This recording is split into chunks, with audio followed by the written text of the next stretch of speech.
Hello, I'm Dr. Surbhi. And I'm Dr. Smitha. Do you know the reason why we are here today? Is it about a new podcast? Definitely it is. The much awaited podcast which me and Dr. Surbhi have been looking forward to from My Stree. As you all know, My Stree has been making a niche in women's healthcare by delivering empathetic care, which me and Dr. Surbhi totally resonate with. Don't we, Surbhi? Yes, absolutely. Being in the field of birthing and delivery for over a decade now, me and Surbhi envisioned that we need to create a safer space for women, be it in their journey through pregnancy, postpartum, or perimenopause or puberty. So I think this is a first step, one of our baby steps towards the same. So, welcome to Milk, Magic, and Motherhood, where we talk about the unspoken journeys of new motherhood, that's lactation. Yeah, we've all battled it. We've all known that lactation is not as simple as it may seem. What do you say, Surbhi? Lactation isn't just milk, it's your body's first love letter to your baby. It's instinctive, yes, but it's also learned. Your first letdown reflex, or whether it's your first latch or the warmth of skin to skin, everything is a part of the sacred dance between a mother and her baby. And yes, those struggles, you're not alone, definitely not alone. We know about the engorged breasts, the excoriated nipples, and all the battles that a new mom could face, the nipple confusion and the cluster feeds that the infants take you through. Definitely, these are not battles, but warfield. I definitely agree it's a war zone. What do you say, Dr. Absolutely, Surbhi? absolutely. Dr. So, all that you need to remember is you're not alone. We are with you in this journey, and we are here to make you feel better. What every mom truly needs, I feel, Dr. Smitha, is someone to say that you're not alone in this and you're enough, you're doing the best that you can. Family members, partners, doulas, lactation counselors, pediatricians, I think all of them have their such important roles to play. It's not one person. Definitely, Dr. Surbhi. I totally agree with you that it's not just one person. You need a whole tribe around you. And it's not just that, whether you breastfeed, formula feed, or do a combination of both, or you bottle feed. What is most important is your love. All that matters to the baby is your love, and I think that's the single most important point that needs to be taken care of. So leave aside your anxious moments and anxiety, whether my milk is sufficient or is the baby feeding enough.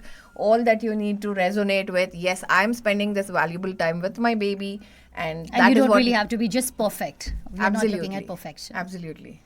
If you liked our episode, then share it with a fellow new mama. Until then, breathe deep, love big, and know you're not alone. Thank you so much. Thank you so much. So, continuing our episode on milk, magic, and motherhood, we have today with us Dr. Payal Biswas, ma'am. She's a senior lactation consultant across all corporates in Bangalore. Ma'am, we are very happy to have you here. Can you talk about yourself a little more? Thank you so much for having me here. Happy World Breastfeeding Week to all our viewers. This year, our theme is to create a warm chain of support. I'm Dr. Payal Biswas, lactation consultant, practicing in Bangalore from past 20 years and helped over more than 19,000 mothers across the globe. And I'm also very passionate about Human Milk Banking. I'm the chairperson for Human Milk Banking and Breastfeeding Awareness for Rotary District 3192. So, ma'am, we know the WHO recommendation for breastfeeding that it has to be initiated within the first hour after birth.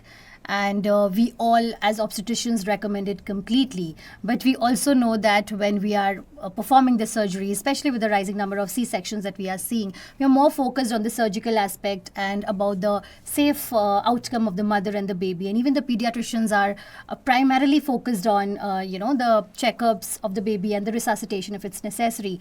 So how practical or feasible you think that initiating breastfeeding within that 1 hour post-birth, especially for the cesarean section moms, how do you think that can be achieved in our scenarios? So that's a very interesting question. Thank you, Dr. Surbhi.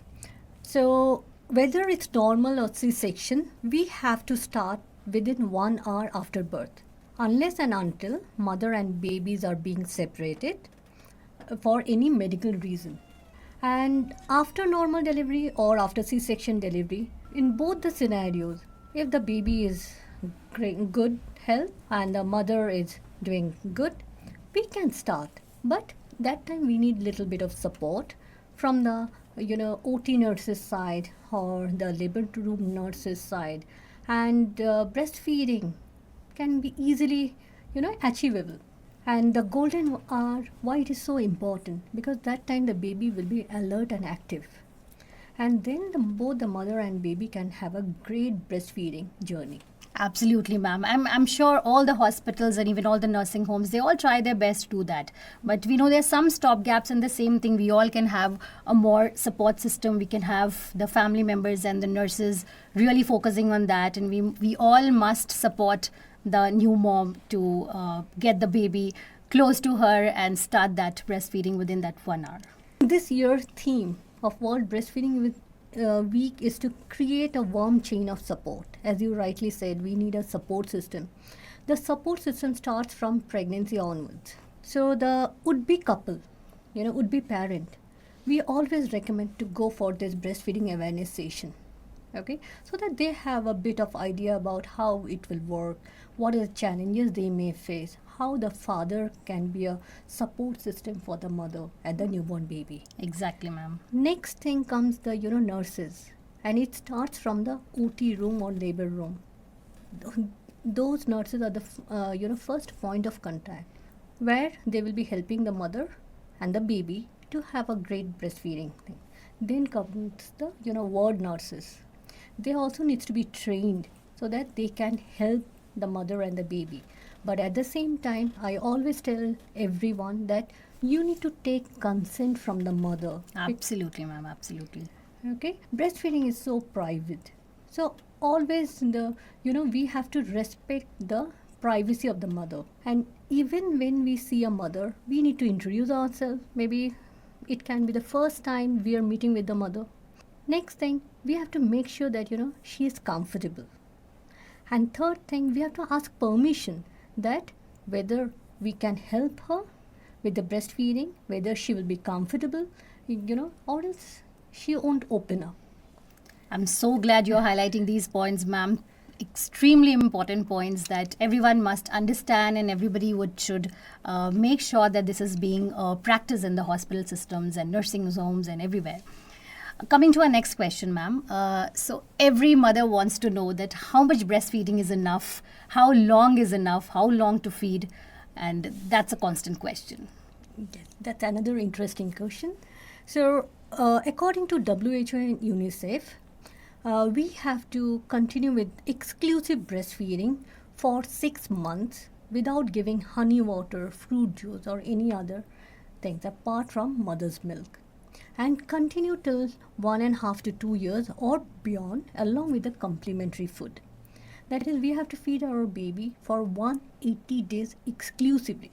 And next thing comes that how long to feed, how many times to feed.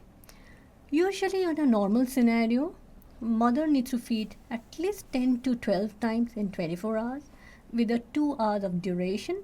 Sometimes it can be more, sometimes it can be less, depending on the baby's demand. And how long to feed, it again depends on the weight of the baby.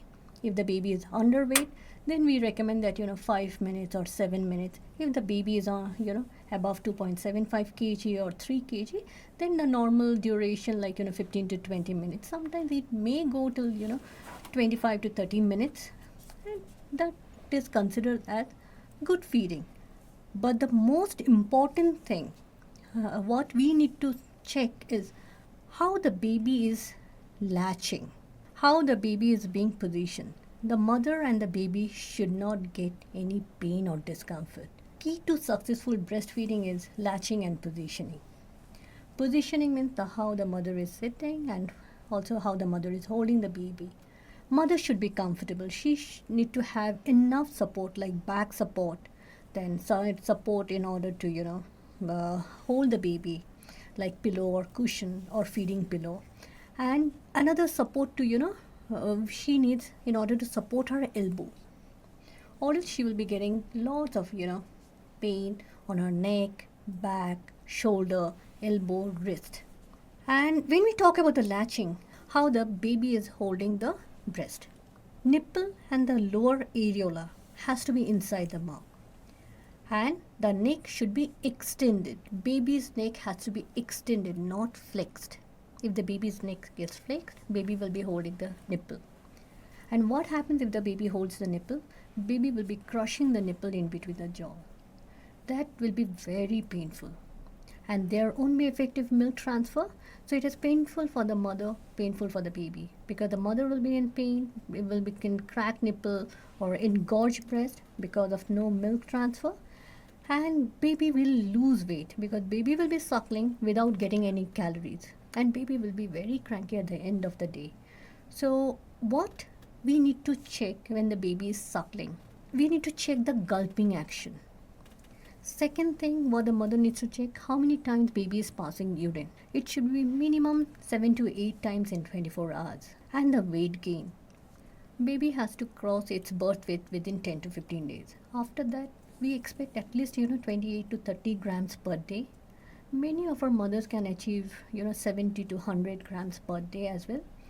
But minimum we need 28 to 30 grams. And after the feed, many a times it happens, mother feel very lighter, soft breast. So, Dr. Payal, ma'am, from fenugreek to lactation cookies, I mean, everybody has a magic pill for milk supply. So, would really want to know your take about galactagogues. What really works, what doesn't work, what's a myth, what works and what helps women? So, when we talk about galactagogues, why they need galactagogues? When the mother is facing some issues like low milk supply, that time we say that, try to have these galactagogues. Galactagogues are the food items which helps in improving the milk production. But again, some galactagogues works for some mothers, some won't work. So like as you rightly said, fenugreek, then oats, then papaya, then the green leafy vegetables like dill. So there are plenty. But the main thing, what we concentrate on the latching thing. If the latching is not correct, if the baby is really not, holding that nipple and areola, however we put the mother on galactagogues, milk supply won't improve at the end of the day. So first thing, what we tell to all our viewers that first check the latching.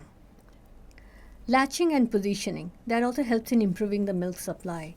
The more the baby empty the breast, the more milk the mother will generate.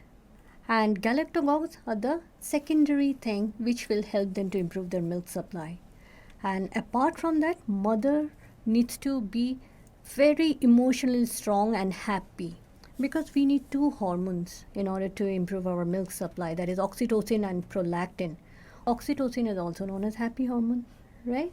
So when the mother is tensed or mother is doubting herself or is in pain, automatically her stress level will improve and that happy hormone level will reduce. And that will have a huge impact on her milk production. What we always tell is like keep the baby skin to skin contact so that it creates a bonding between mother and the baby.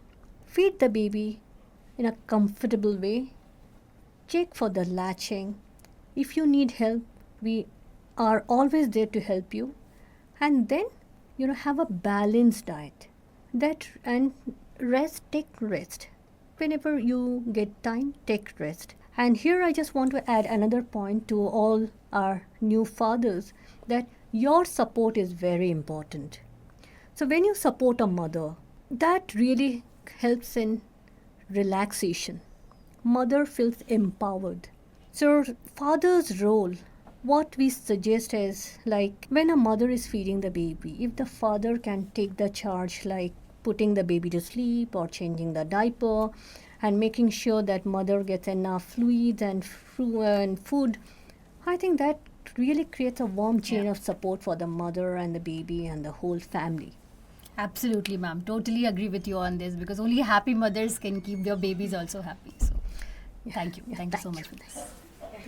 Hi, so I'm Priyanka. I have mentioned before that I am a new mom. I have a 1-year-old baby. So there are a few things that we wanted to talk to Dr. Payal about. Dr. Payal, so my journey as a mom, I think the breastfeeding part was a little traumatic for me because I didn't get much information about breastfeeding. I knew certain bits. So I think one that really traumatized me was at the hospital. I delivered, I came into my room. I was doing something else and the nurse just came in and said, we need to feed the baby. And before I could even think about it, she opened up my nightie and then she started really pressing and squeezing, and it hurt, and nobody tells you that it's going to hurt like hell. So I think there should be more information about why they do this, or get you more involved and give you information. So I'd like to know why they come in there and just squeeze you and expect milk to come out immediately. What is that whole theory there? Like, why do they torture you initially? So, yeah, I can see the emotion, Priyanka, though that is really, really not the right way of talking to a mother or, starting with the breastfeeding. We have to be very empathetic. We have to be, we have to respect the mother. So, when she delivers the baby, mother will be already in a vulnerable state. She will be very emotional because of her hormones. She will be in pain. She will be in discomfort. And when we talk about breastfeeding, not only one time, 10 to 12 times in a day, we need to explain. We need to explain why she is doing so many times. And since the baby's tummy is very small, and if the baby passes urine or motion, it's gone, right? And that is the reason we have to feed our baby 10 to 12 times during the first few days or few months. And I will always, tell my moms that breastfeeding should not be painful. Yeah, I think that people think it is a painful journey, so just do it anyway.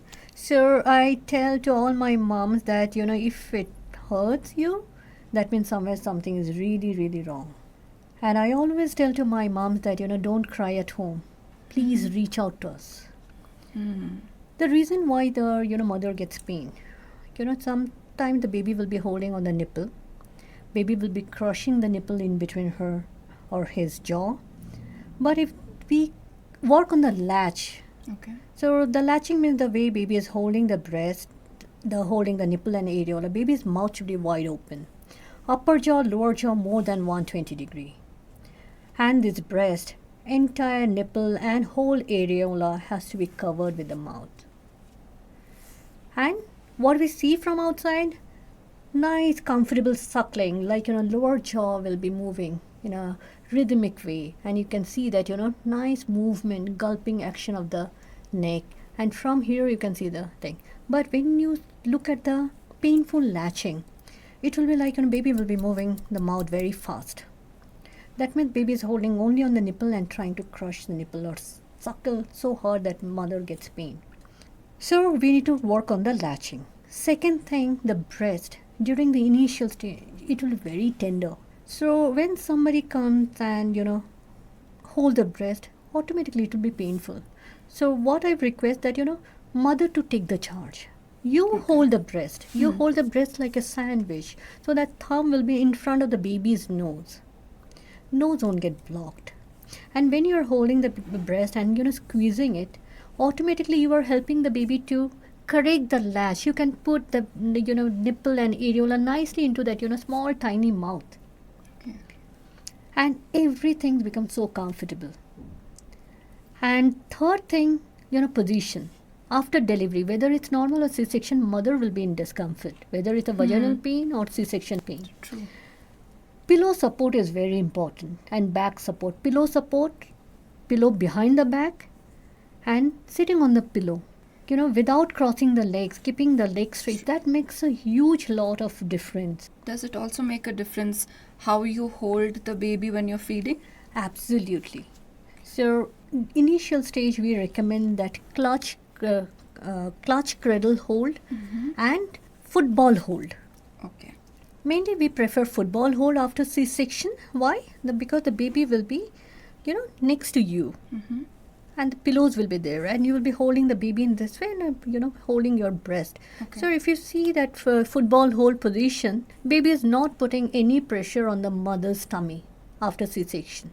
And if the mother is, and also, because of that big tummy after delivery, it won't cause any discomfort. Okay. And when we put the baby on cross cradle hold, again, there will be one or two pillows. Mother will be supporting the baby's head and neck, and with the another hand, same sided hand, mother will be holding the breast. Okay. So it becomes so comfortable because here we are empowering the mother how to hold, hold the baby, how to hold the breast. So that everything is very comfortable and painless. I think that makes a huge difference because you're just trying to figure out, and how we did it or how I tried was, however I saw it in like videos or online, like this or like this at the side, and it was just circus for me. Nobody really told me the exact positions and as to why you're holding your baby that way. So I think that makes a huge difference to position the baby right for your comfort as well as the baby's. Yeah. Absolutely. Position is the key to successful breastfeeding, is positioning and latching. So this is to make sure that mother is comfortable, baby is getting enough milk, and sometimes mother feels like when the baby is suckling, it's so soothing, they want to sleep off. So Dr. Payal, another question that I had, and I think a lot of mums do share this confusion, is about breast pumps. We just buy breast pumps off the counter and we don't know anything about it. It's just that people say use a pump, it'll be easier for you, you can store the milk, you can feed later. Can you tell us what breast pump you need, why choose a certain breast pump? Can you give us more information about that? So first, why we need a breast pump, right? We need breast pump. For breast pump is, when the mother and baby is being separated for any medical reason. Or maybe the mother wants to go back to work and she wants to pump it, and then, somebody who will be taking care of the baby can feed the baby. And apart from that, if the mother is having engorgement, like, too much of milk, or the baby can drink, or, this hard, lumpy breast, that time we need breast pump. So there are 3 varieties of breast pump. One is manual, one is electrical, and one is hospital grade pump. So manual we use when we have to use it for a short period of time, like maybe 1 or 2 days, or maybe a couple of days or week. Electrical pump when the mother starts going to office, or if the baby is in NICU, and they need to pump it for a longer period of time. And third is hospital grade pump. That is also used for the mother, whose babies are in ICU, or that hospital grade pump can be used for many mothers. Many mothers can pump it at the same time. Okay, so when you are buying a breast pump, I always tell my mother that check for the reviews. Don't just go to Amazon or Flipkart or anywhere and just see which one is expensive and which one is not expensive, and then just buy random. Second thing is check for the flanges, the things which will be holding the nipple and areola, right? Okay. So you need to take the measurement of your nipple. Okay. If the flange is too small or too big, that will cause discomfort. If it is too small, then nipple, while milk expression, it would create a friction for the nipple, and that will be very painful. And sometimes if it is too big, then also milk transfer won't be that great. So these are the few things you have to remember while buying the breast pump. How many times you are going to use, or is it for a short time or long time, or the size of the flange. And third thing is always check the reviews before buying any pump. Got it. Thank you.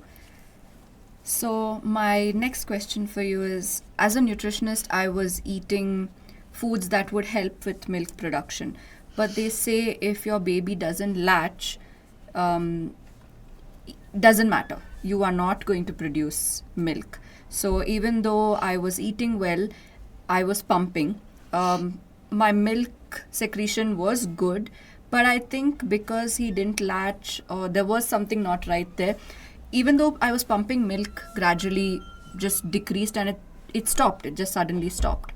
So there's that whole confusion. I think here you eat and you get milk, but I see there's some lost connection here. So can you tell me as to why that was happening? Even though I was eating well, but my baby was not latching, so milk stopped. So can you just give me a little information about that? So see, breastfeeding is all about emotion, right? We have mothers who got their baby through surrogacy. We have mothers who got their baby through adoption. Even without delivering the baby, they could feed their baby. Okay? So what happens here? When the baby suckles on the mother's breast, okay, mother will get her baby's warmth, smell, touch. Baby also will get the same, right? When the baby suckles on the nipple, it will send signal to the brain to release oxytocin and prolactin hormone. More the baby suckles, more prolactin hormone the mother will generate. Oxytocin acts as help the milk to come out, and prolactin helps in milk production. And this cycle will continue. And these galactocogs or food items that will enhance, that will act as a support. It's like supporting system for the mother, so that she gets enough nutrition, and also helps in boosting that prolactin to some extent. But the main thing is the connection. If the mother and baby are place skin to skin contact and let the baby suckle as many times as when she wants to improve her breast milk supply. So we tell the mother to go for a nursing vacation. What is that? So it's like mother and baby will be together, Okay. uninterrupted nursing. Everything will be taken care of, like food, or sometimes even we ask the mother to go to a hotel and stay there. Nobody will come and disturb you. Whenever the baby is hungry or baby is showing the things, wear a front open dress, put the baby skin to skin contact, and uninterrupted feeding. Okay, that creates a bonding. That helps the mother to relax, rejuvenate, and they come back in an amazing way. That's something very new that I've heard of. But Dr. Payal, one thing is, out of experience, so what was happening with the baby was when I would put the baby to the breast, because the baby was hungry, he was already crying. So how do I relax then and try to, feed him when he's crying and already hungry?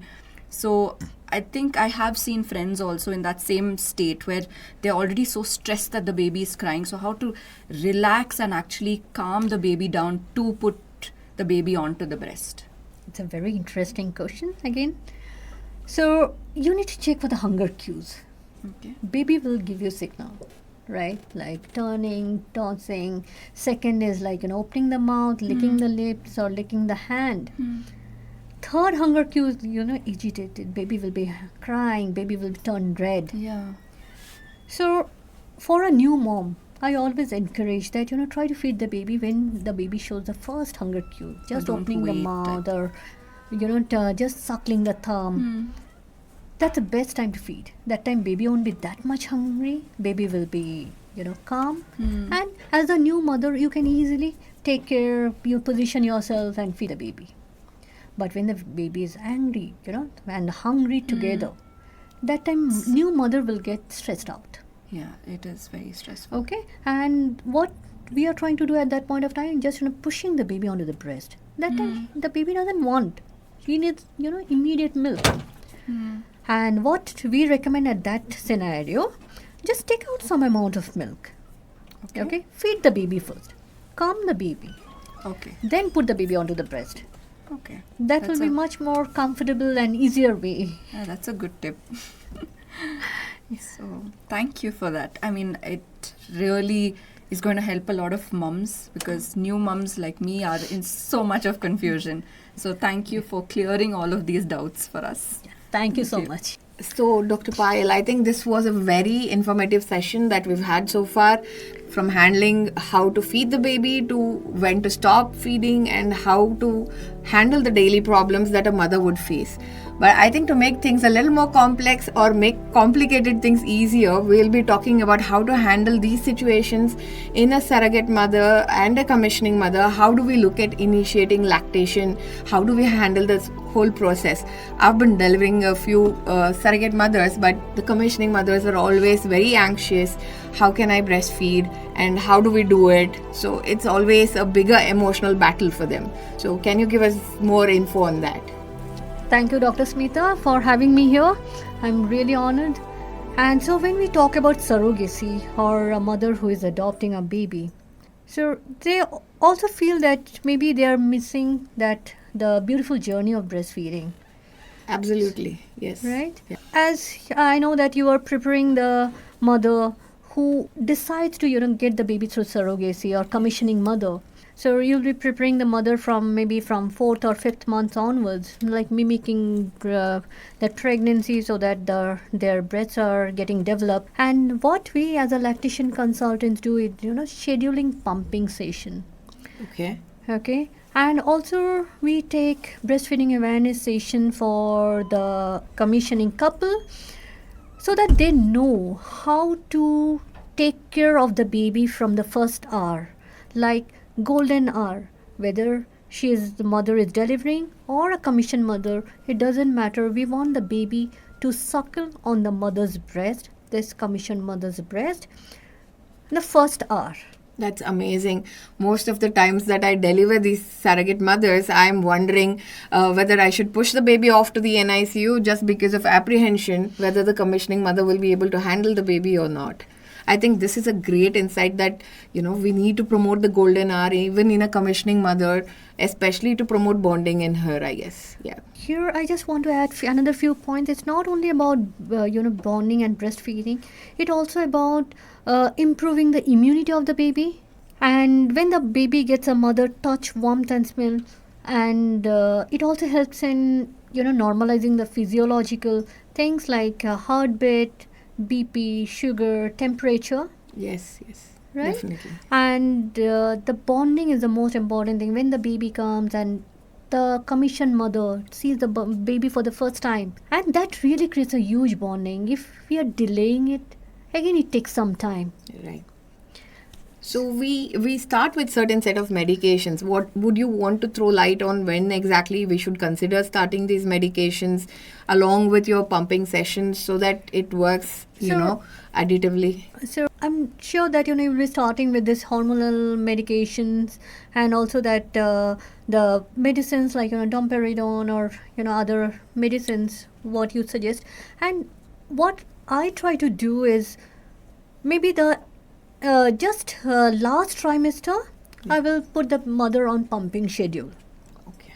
That's And even if the mother is getting a drop after delivery, after the birth of the baby, that is also huge thing for a new mom. Yes, because we always have this challenge in the commissioning mothers whom I put on pills for almost 3 months. They say, I just get a few drops. Is it even worth all the struggle? But I think, like you rightly said, it does make a lot of difference. And not only that, we try to put the commissioned mother on SNS, that is supplemental nursing system. It's like there will be a pouch and there will be a pipe, connected to the nipple. Okay, so when the baby suckles on the nipple, if the mother is not getting milk, so we have donor's milk, or there's a formula for that baby. But even if the baby suckles on the breast, mother can get that benefit, can have that bonding, Okay. right? Yeah. So that is more important. This is really interesting to take the bonding between a mother and a child born through surrogacy to the next level. I think this is really interesting. And what I would want to ask is what I would want to tell to most of the mothers also is that it's not an option for all. It needs to be taken with certain caution and precautionary measures, and we need to see whether you fit into the right age group, because this involves high dose of hormones. But yes, definitely together we can make it happen, like Dr. Payal just said about the breast pumping and how the supplemental nursing system works. I think it's a breakthrough in the emotional bond between a mother and a child. Yes. Okay, so here I just want to share, throw a light on this African pygmy tribe, that after they deliver their baby, there is a research done on those babies that they cry. It's like proverb, like the African babies, they don't cry. Wow. Yeah. Okay, or even they cry lesser than the European or Asian babies. The reason is almost 80% of their time after birth they will be on somebody's lap. Yes. Okay, and when the mother is after delivery, she goes out, then father puts the baby onto the nipple. The It is father? Father. Yeah, So it is okay. known as chest feeding. Okay. If the father is not their siblings, if the siblings are not their, grandparents and things. Why? So breastfeeding is not only about food. Right. Okay, it's about the emotion. When the baby is suckling, baby can hear the heartbeat. That heartbeat sound is so soothing, Yes. right? It helps in relaxation. It helps in normalizing baby's temperature, blood pressure, then other parameters. Right. It also helps in brain development. Right. It also improves the immunity. And when the baby is close to someone, baby feels very secured. And that is the reason African babies are more happier than other babies. So I think we should make Indian babies also happier. Yes, definitely. So, yes, this pygmy tribe really, they're like a breakthrough in this Yeah. thing. So moving on, Dr. Payal, you've done so much of work on human milk bank and colostrum bank. So would want more information onto how new moms or anybody who's willing to help you in this project, how can they collaborate or do something in this field? Many a times we have seen that mother will be complaining of no milk. But on the other hand, there are certain mothers who have more milk. One side no milk, one side more milk. So when they have more milk, what we suggest is, don't throw it out. Don't throw it in the, basin. Yeah. Or maybe don't throw it in the bathroom. So you can collect it and, donate it to the human milk bank. So from there, we can help the underprivileged or sick babies or underweight or preemies. Yeah. And if they get mother's milk, they will leave or else they won't. Right? They need milk to survive. Right. And why it is so important for those preemies or sick babies? That necrotizing enterocolitis. Yes. That's a deadly thing Yeah. for the newborns, right? Yeah. And we can prevent. you Yes, I think I've had few babies who made it really well for 4 to 6 weeks and then ended up with NEC, and I think this is a great way to combat NEC. Yes. So we will request all the mothers to, if you have more milk, please don't throw it out, collect it and donate it to your nearby human milk bank. Yeah, you could get in touch with My Stree as well, and we will facilitate the same so that your milk reaches the baby and doesn't go down the drain. So I think, that was a great session, Dr. Payal. We are so happy to have you here. And we are also going to promote a lot of training courses and programs for couples as well as for the nurses who are in birthing hospitals. So if you want to register your nurses or if you're a couple going through pregnancy, please do write to us, and you'll be getting information on these workshops very soon. Thank you so much, everyone. Yeah, thank you. So, Dr. Payal, this question was just popping up in my head. I wanted to ask you that the mental state of a breastfeeding mother, does it really influence the taste profile or the nutrition profile of the baby's milk? So it's a very interesting question. Thank you, Mrinal. I will go a little bit deeper into it, that whether the emotional well-being of the mother has any effect on the breastfeeding or breast milk. So what we have seen that if the mother is happy, she will get more milk. Okay, if the mother is sad or things, or emotionally broken or things, their milk production will get reduced.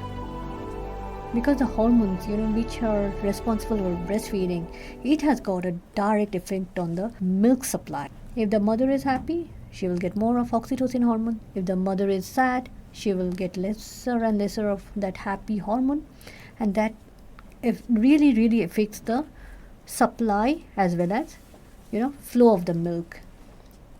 So, I think this makes sense, right? And if you talk about the quality, definitely, if the mother is stressed out, she will be releasing more and more of stress hormone. Okay, so what are the solutions in that case? I mean, because what I believe that there are no chances that the mother is in that particular mental state at that particular time. I mean, it's maybe some kind of a trauma that she must be going through, or maybe coming from a past years or something? I mean, I'm not really sure.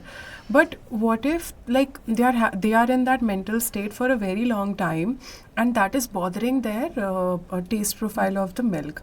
So what is the solution in that case? How they can improve? So here what we have to do, we have to create a warm chain of support. Right from pregnancy onwards, not after delivery. So we have to make sure that, what trauma she had, okay? So maybe here we need to work not only, OBG, gynae and lactation consultant, we need to take the help of the counselor, psychologist.